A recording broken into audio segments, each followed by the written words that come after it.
Pedagang protes tata kelola pasar Mardika Ambon. Sejumlah pedagang menggelar aksi protes di depan gedung baru Pasar Mardika Ambon Senin 21 Oktober 2024. Aksi protes itu dilakukan bersama sejumlah mahasiswa sambil membawa spanduk bertuliskan "Selamatkan Pedagang di Pasar Mardika". Aksi ini berlangsung sejak pukul 10:30 siang, dikawal ketat oleh aparat keamanan.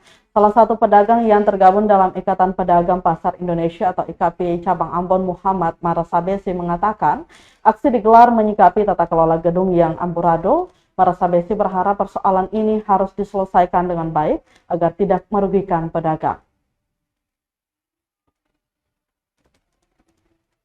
Gedung Putih Pasar Mardika. Untuk apa?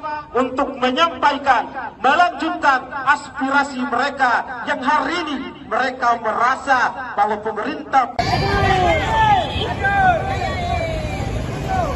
Download Tribun X sekarang, menghadirkan lokal menjadi Indonesia.